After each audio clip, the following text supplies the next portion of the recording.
welcome everyone, welcome to you. Turn round, shake hands, welcome you do. Okay, never heard that. Thank you.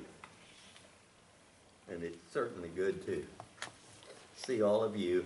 And I thank God repeatedly for the privileges that I've had to know people in so many different places and to be able to have a warm friendship with Christians everywhere. And it's an encouragement to me, and I pray that it will be to you. I want to talk to you tonight about a favorite book of mine. It's one of the wisdom literature books. It's the book of Ecclesiastes. And it comes as a surprise to some people that there are things in the Bible that just pertain to mundane living. Many people are surprised to know that the Bible is not all just about how to be saved and how to go to church on Sunday and you better live a godly life. Now, all of those things are critically important, and I hope you don't think I'm minimizing those in any way. But God, in His wisdom, has provided for us wisdom for the here and now. In the book of Ecclesiastes, God deals with a topic and develops that topic for our benefit. The topic that He's dealing with really is, what is life all about? And how are you going to adjust to the ups and downs, the goods, the bads, all of the things that happen in this world? To do so, He uses the life of Solomon. And there is a question as to whether Solomon actually wrote the book. The book is written as though he did write it, and he may have written it. Don't think I'm questioning God's revelation. Solomon could have written it, or someone could have written it using Solomon as the case history for the picture. And it begins by saying, the words of the preacher of the son of David, king in Jerusalem. And then immediately in verse 2 of chapter 1, vanity of vanities, saith the preacher, vanity of vanities, all is vanity. Now, many people have read this book and have thought it's the most pessimistic book that there is, that it's just a downer, it's just telling people how awful things are and all of that. That's not a fair analysis of the book. The book does have the picture not of pessimism, but of reality. And it starts by giving you an overview of the sameness of the world. It says in verse 3, what profit hath a man of all of his labor, wherein he laboreth under the sun? One generation goeth, another generation cometh, but the earth abideth forever. Things go on the same way. One generation is here, another generation is here, and things just seem to stay the same. The sun comes up, the sun goes down. The wind comes from one direction, the wind goes back another direction. All the rivers run into the sea, but the sea is not full. And the place where the rivers go, there they go again. This is not a textbook for science about evaporation, condensation, and precipitation, but it reflects that. And it's just saying everything seems to keep going. Verse 9, or verse 8, all things are full of weariness. Man cannot utter it. The eye is not satisfied with seeing, nor the ear with hearing. Who is it that you know who says, Poke out my eyes, I've seen all I want to see. Who do you know that says, I don't want to hear anything else? I'm just through with the world. And here we go.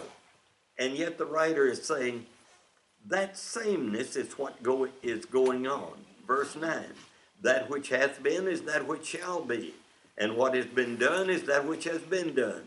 And there is no new thing under the sun. Now that doesn't mean there aren't new airplanes. Doesn't mean that nobody ever has an invention. But with regard to mankind, there is a sameness that really has not changed. And so the writer raises the question, is there a new thing where it can be said, see, this is new? It has been long ago in the ages in the past, and that's not an indication that there have been earths before, and this is a returning of that. It's just a point that this world is filled with sameness. So in verse 11 he says, there is no remembrance of the former generations, neither shall there be any remembrance of the latter generations that are to come among those that shall come after. You know, I love people. I love my family. I cry with others at loss as I feel about doing for the situation right here in this country now. But when you stop and think about it, how many people do we know from 100 years ago? 200 years ago? 500 years ago? You hear a few names like Caesar or Washington or some of your kings. But other than that, what happens? Life goes on, new generations, and it's all gone. So the writer poses the question. Look at verse 12. I, the preacher, was king over Israel in Jerusalem, and I applied my heart to seek and to search out by wisdom concerning all that is done under heaven. It is a sore travail that God has given to the sons of men to be exercised therewith. Now here was his theme. He said, I decided to put my heart to it and to try to find out, what is life all about?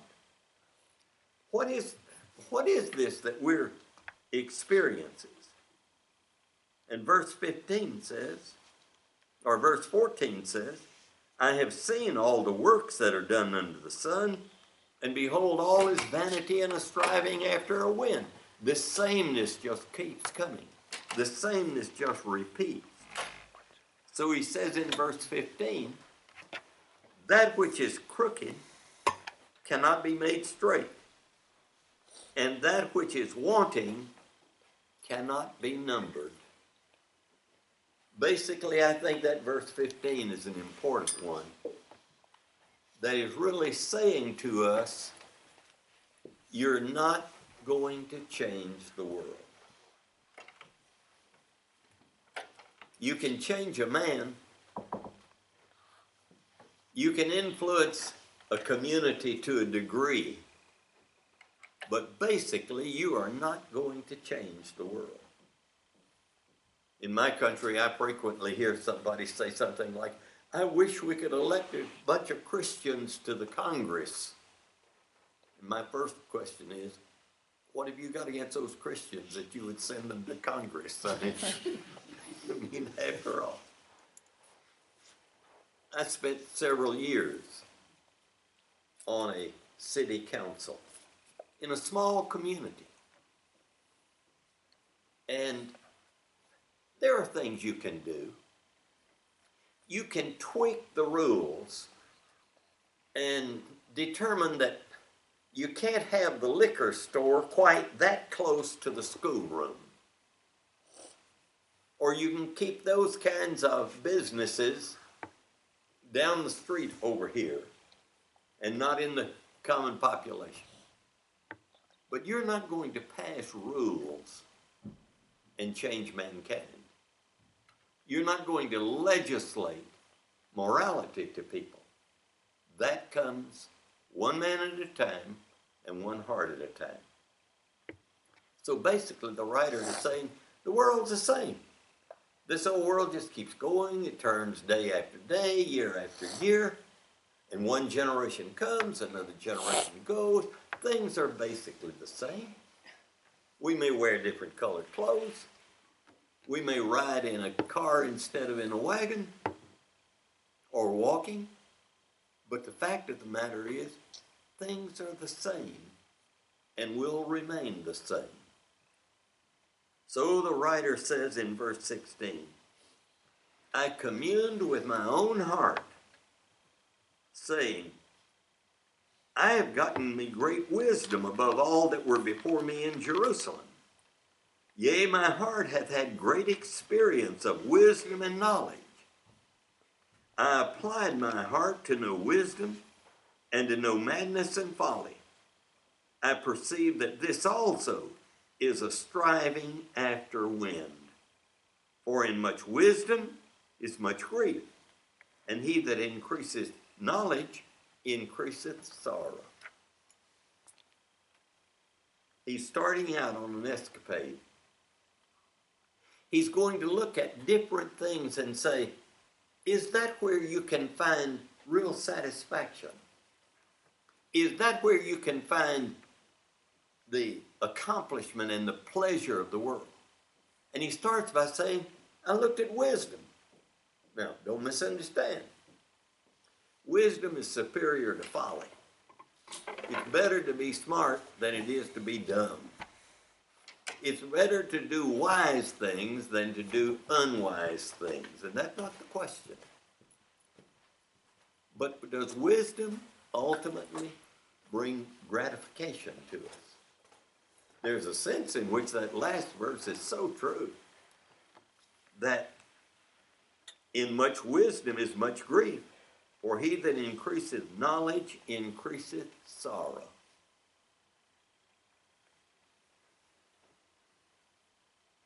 There are several among us that are old enough for this question to fit.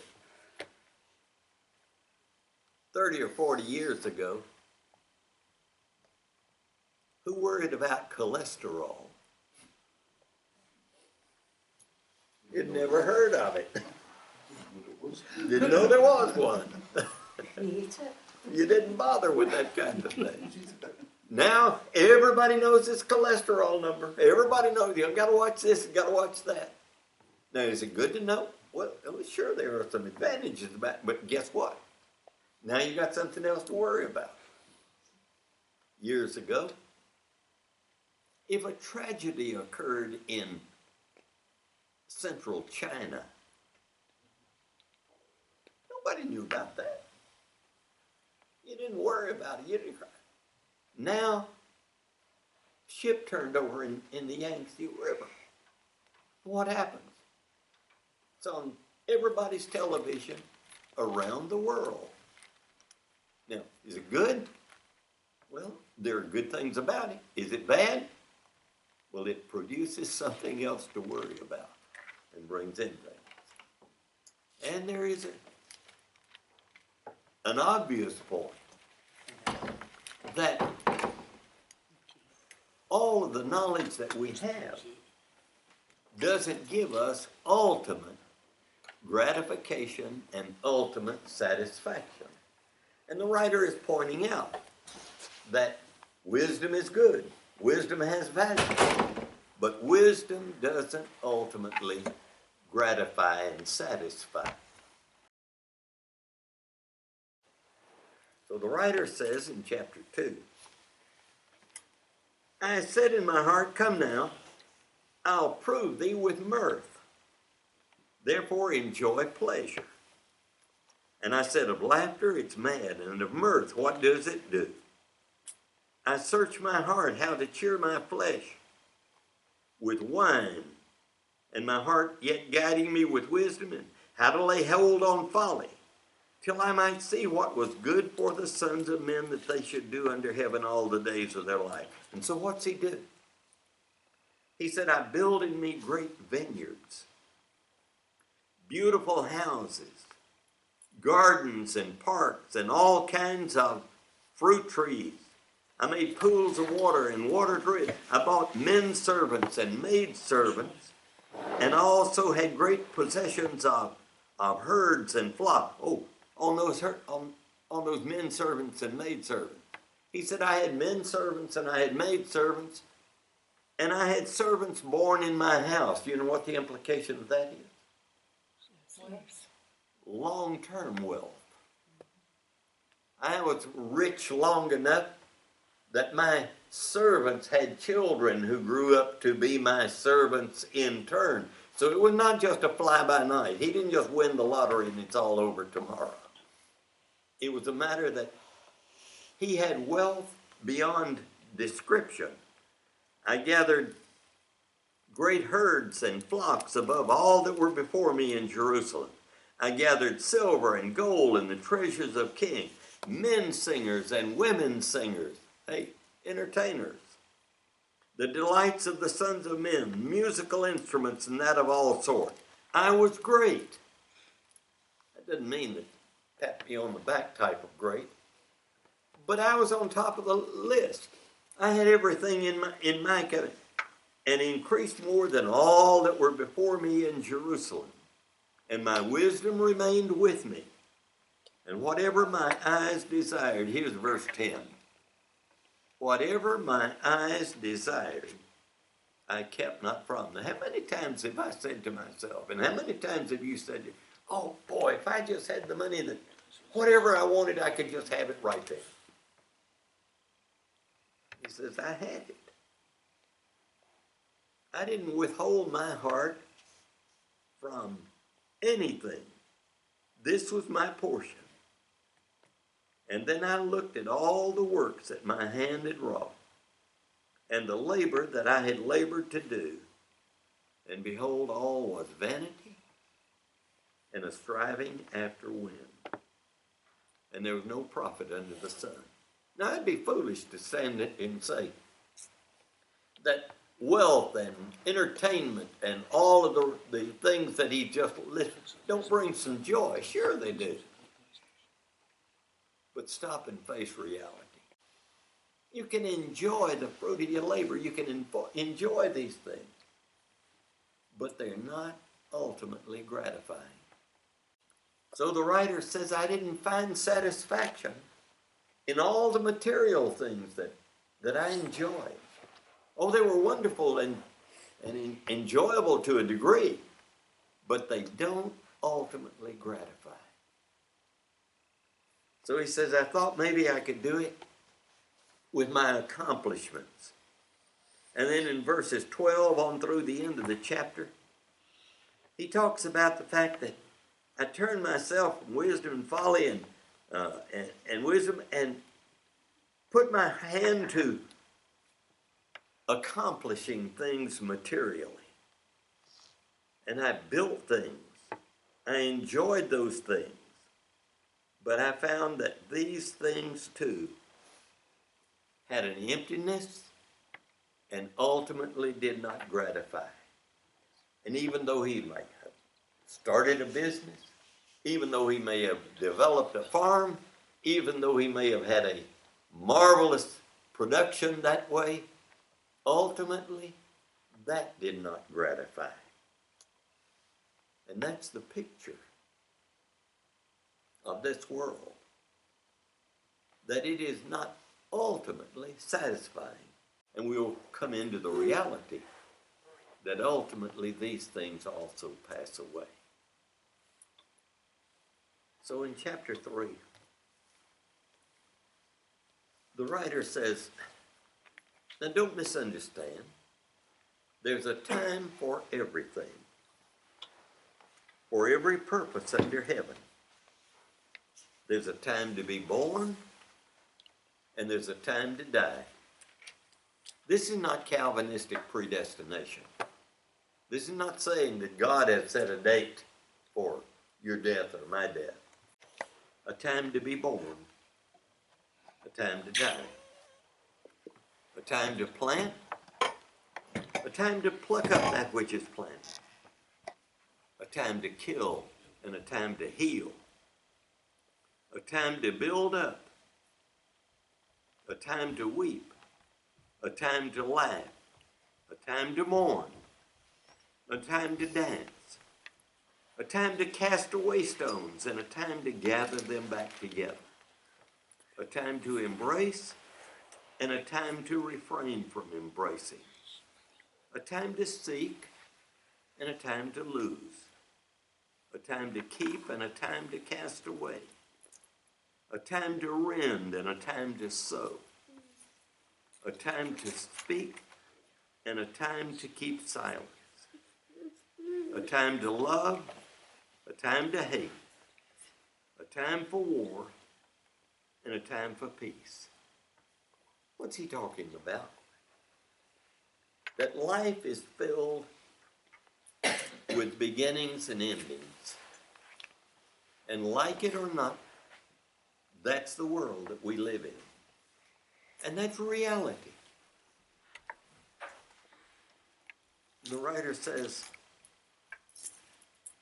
I know that there's nothing better for them to do than to rejoice and to do good so long as they live. And also that to every man should eat and drink and enjoy good in his labor. It's the gift of God. I know that whatsoever God doeth, it shall be forever.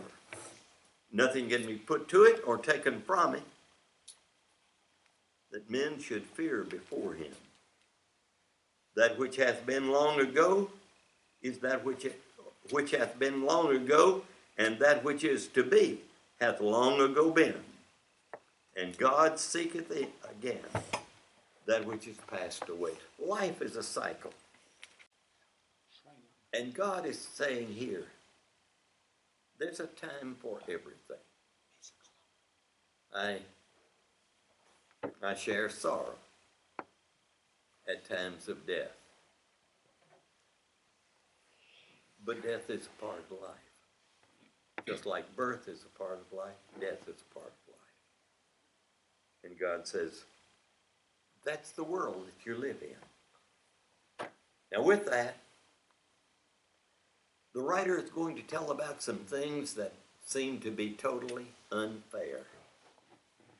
But here again, not with the idea of pessimism, but with the idea of reality. Look at chapter 3 and verse 16.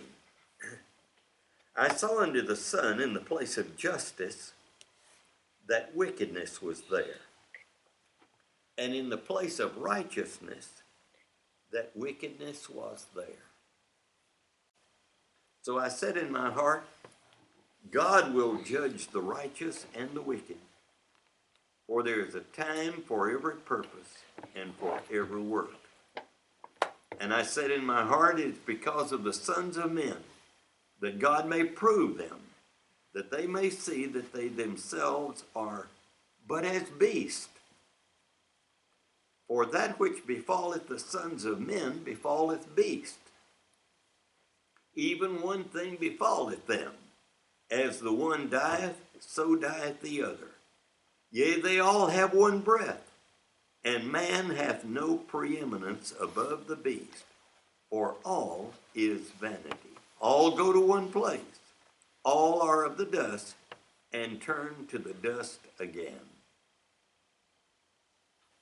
That's not saying anything about the soul. That's talking about life. And animal life and human life are alike. And when an animal dies, the same kind of thing that happens to a man. And they all return to the dust where they came from. So the writer says, there's nothing better than a man should do than to rejoice in his works, for that is his portion. Enjoy life. while you have the opportunity. But don't try to make this world your heaven. It's not made for that. It's temporary.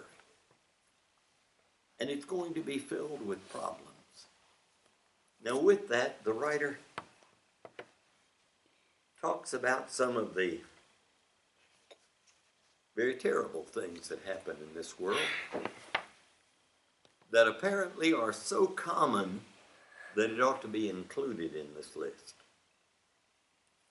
Look at chapter 4. I returned and saw all the oppressions that are done under the sun. And behold, the tears of such as were oppressed, and they had no comforter. And on the side of their oppressors there was power, but they had no comforter. But it's the reality of life, and you're not going to change it, because we live in a world that is populated by people.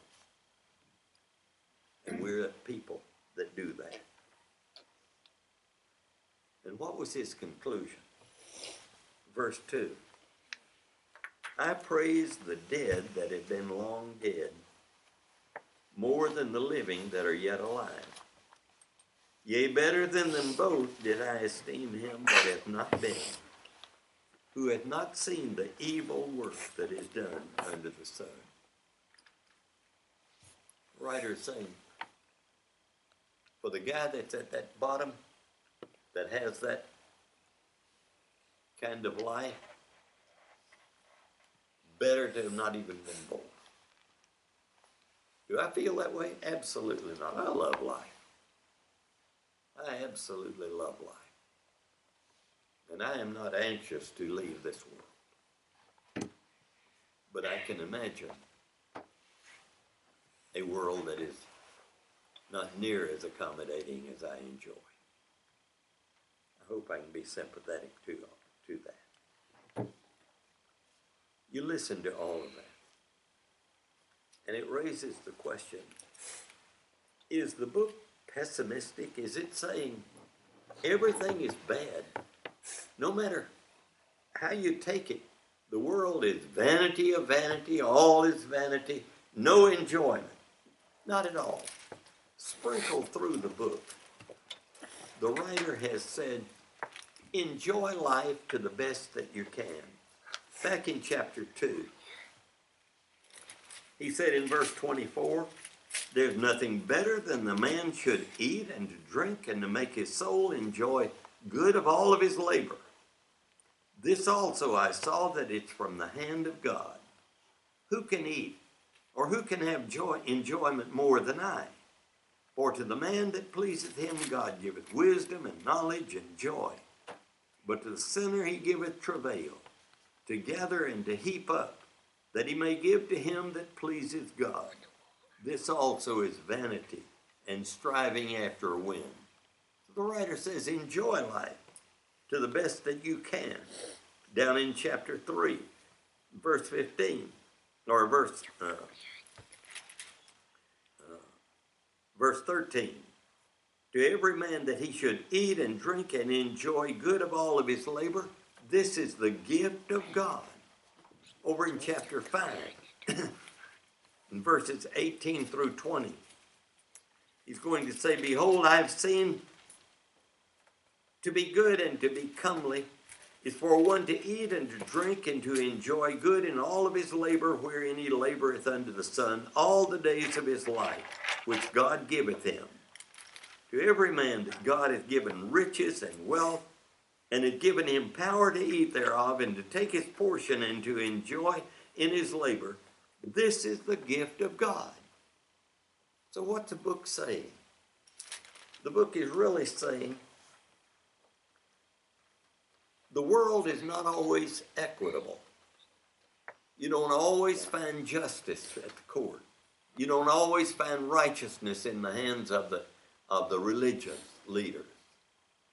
The world is not always equitable. You don't always get the reward that you ought to get. But to the limit that you can, enjoy life and make the best of it that you can. real answer that God gives is in chapter 7. In chapter 7, look at verses 15 through 17. All this have I seen in my days of vanity. There is a righteous man that perisheth in his righteousness, and there is a wicked man that prolongeth his life in evil doing. Be not righteous overmuch, neither make thyself overwise. Why shouldest thou destroy thyself? Be not overmuch wicked, neither be thou foolish. Why shouldest thou die before thy time? It is good that you should take hold of this. Yea, from this withdraw not thy hand, for here he that feareth God shall come forth from them all. That part of the scripture has been referred to as the golden mean. The mean is the midpoint. And this is the golden mean. Don't be over righteous. Don't be over wicked. Now that's not a license to go out and lie and steal some. It's not a license to go get drunk some. But it's saying life is a balance. Don't get carried away with either extreme. I've known people that could never enjoy a moment of pleasure because they let themselves be borne down with, oh, I've got this obligation, I've got that obligation. And they can never stop and take a moment. They never laugh at a joke. They never take a few minutes and listen to a beautiful song because, oh no, I need to be doing something else. I've seen, on the other hand, people, though, who are never responsible, who want to have fun all the time and not pay the piper. Neither of those extremes is valid. And God is saying that. Put your hand to this, he says. Remember this. Don't be overmuch righteous. Don't be overmuch wicked. Enjoy life. Have a balance in life. Why? Because this life is going to end. Enjoy the things that you can. And know that this world is temporary. Chapter 9, beautiful statement. Verse 2, all things come alike to all. There is one event to the righteous and to the wicked, to the good and to the clean and to the unclean, to him that sacrificeth and him that sacrifices not. As is the good, so is the sinner. He that sweareth, as he that feareth an oath. What is the one thing that comes to everybody? Death. They all go there. Good, bad, indifferent. This is an evil that I've seen done under the sun, that there is one event unto all. Yea, and the heart of the sons of men is full of evil, and of madness in their heart while they live, and after that they go to the dead. That's the one thing that comes to all. So, should you say, I hate life because life... No, look at the next verse. To him that is joined with the living, there is hope.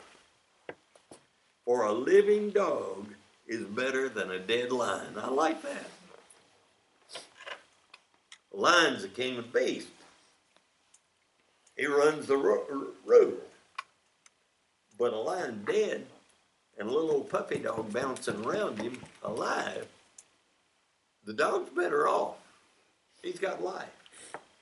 And God is saying, all of us go finally to the grave. But what should we do? Enjoy life while you have it. Enjoy the good things that are here. So in verse 7 he says, go thy way. Eat thy bread with joy, and drink thy wine with a merry heart, for God hath already accepted thy works. Let thy garments be always white, and let not thy head lack oil. Let your garments always be white. What do you wear for the funeral? The dark clothes. He's saying, enjoy life. Let not thy head lack oil. That was before the day of the dry look, I guess. But the idea is, greet life with a smile. Be cheerful. Enjoy the things that are here. Live joyfully with the wife whom thou lovest all the days of the life of vanity which he hath given thee under the sun, all the days of the vanity. For this is thy portion in life, and in thy labor wherein thou laborest under the sun. Whatsoever thy hand findeth to do, do it with thy might. For there is no work, nor device, nor knowledge, nor wisdom in Sheol, that's the grave, whither thou goest. God says you're alive. You're like the living dog that's still got hope, and you can do things. Enjoy life. So, wash your face, comb your hair, put on the bright clothing, smile at the world, enjoy things. The Lord is saying, wait a minute. Life is not perfect. The world is not always fair. He's going to come back to that in the next verse. The world is not always fair. But you have life, enjoy it. Eat your bread with joy. Drink your wine with a merry heart. Live cheerfully with the wife that you love all the days of your life of vanity. Make the best of what you've got. And another passage that I try to remember quite well. And it's easy for me to remember the place for it because it's 9/11. Those numbers have become rather meaningful to us. But listen to chapter 9 and verse 11. I returned and saw under the sun that the race is not to the swift, nor the battle to the strong, neither yet bread to the wise, nor yet riches to men of understanding, nor favor to men of skill, but time and chance happeneth to them all.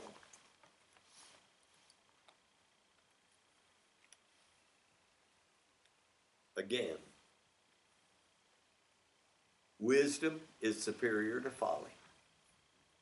Hard work can produce good, but you cannot control just how everything is going to happen in the world.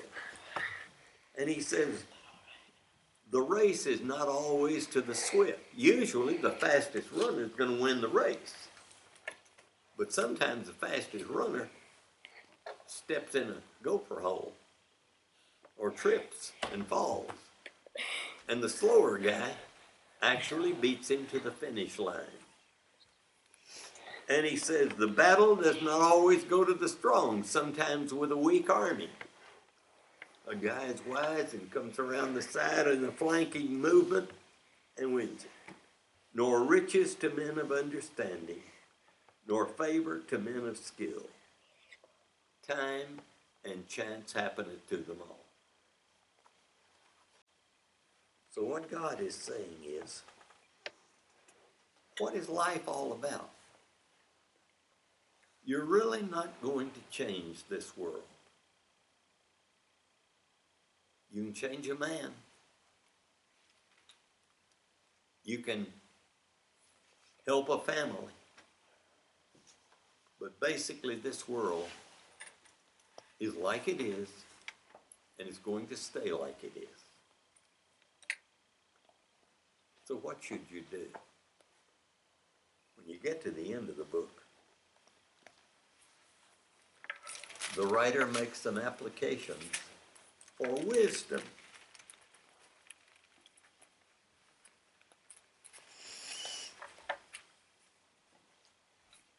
In chapter 11, the writer is saying, put your hand to the plow. Use the time that you have and take advantage of life. Cast thy bread upon the water, for thou shalt find it after many days. Sowing was often done on the waters, and then the seed would sink.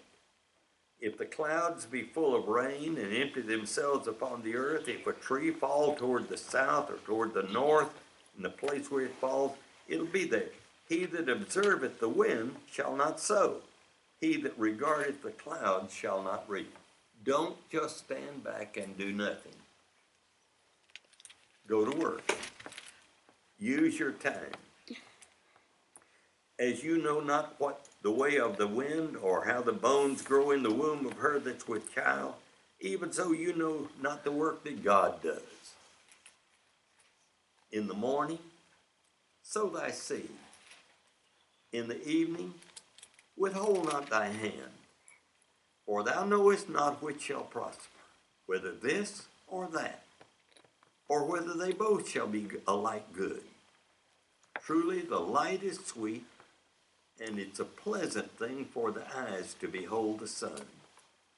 Yea, if a man live many years, let him rejoice in them all. But let him remember the days of darkness, that they shall be many. All this cometh in vanity. So the writer has laid out the pattern. The world is not always fair, but it's the world. Life is not always successful, but use the best that you can. And when you profit, enjoy the fruit of your labor. Enjoy life. Wash your face, comb your hair, wear your light clothing, and be joyful in the people that you meet. Enjoy life in every way. So in verse 9 and following, he makes the conclusion of the book. Rejoice, O young man, in thy youth. Let thy heart cheer thee in the days of thy youth. Walk in the ways of thy heart and in the sight of thine eyes. But know thou that for these things God will bring you into judgment. Therefore remove sorrow from thy heart. Put away evil from thy flesh. For youth and the dawn of life are vanity. Youth is wonderful. And the Lord is saying, enjoy your youth.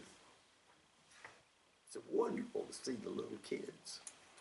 It's wonderful to see young people when they are forming new families and building new businesses and working and enjoying.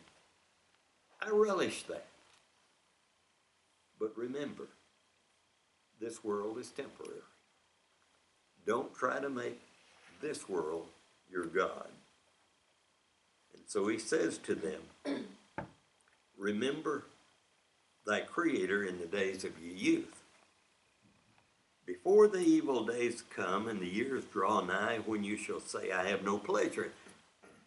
Don't wait until you think that there's no more pleasure to be had. By the way, I don't know when that year comes. I haven't gotten there yet, and I've been through a lot of calendars. And I keep saying, hey, this would be fun to do. And that would be fun to do. So, what he's saying to them is, enjoy your youth, the vibrancy of life. But keep God in the picture. Remember your Creator, even in the days of your youth. Don't wait until you're an old fella on crutches and then you say, well, I don't have anything else to do, so I'll turn to God now. No, he says it doesn't work that way. Don't wait till your body falls apart. And if you want a living demonstration of some of this, I can give you that also. But he talks about the time will come when the keepers of the house shall tremble. Probably the arms that protect you. And the strong men shall bow themselves. The legs become weak and can't support you. And the grinders cease because they are few, losing your teeth. And those that look out of the windows shall be darkened. If you've noticed me, I'm having trouble being all day seeing. And the doors shall be shut in the street. The sound of the grinding is low, and one shall rise up at the voice of a bird. And all the daughters of music shall be brought low, and they shall be afraid of that which is high, and terrors shall be in the way. The almond tree shall blossom, the gray hair. The grasshopper shall be a burden. And that may be talking about how a person walks when he's crippled up and so worn down. Before the silver cord is loosed, the spinal column, the golden bowl is broken, the cranium, and the pitcher is broken at the cistern, the heart that pumps the blood. And dust returneth to the earth that it was, and the spirit returneth unto God who gave it. Vanity of vanities, saith the preacher. All is vanity. So he draws a conclusion. Because the preacher was wise, he still taught the people knowledge. And he pondered and sought out and set in order many proverbs. The preacher sought to find what are acceptable words that are used uprightly, even words of truth. The words of the wise are as goads and nails well fastened. You can hold on to them. They're dependable. The words of the masters of assemblies, which are given from one shepherd. And furthermore, my son, be admonished. Of the making of many books there is no end, and much study is a weariness of the flesh. But this is the end of the matter. All has been heard. Fear God, keep his commandments, for this is the whole of man. The translators have put in the word duty. This is the whole duty of man. That's really a misfortune. The word duty is not in the original. And literally what he's saying is, fear God, keep his commandments. This is the whole of man. That's where you're going to get the complete man. That's where you're going to complete the person. For God will bring every work into judgment with every hidden thing, whether it be good or whether it be evil. So you ask, what is life all about? It's a composite of beginnings and endings. And all of us have had our beginnings, and all of us will have our endings. And what do you do in the meantime? God says, be righteous, be wise, use the time that you have, enjoy it, but do it against the backdrop with God.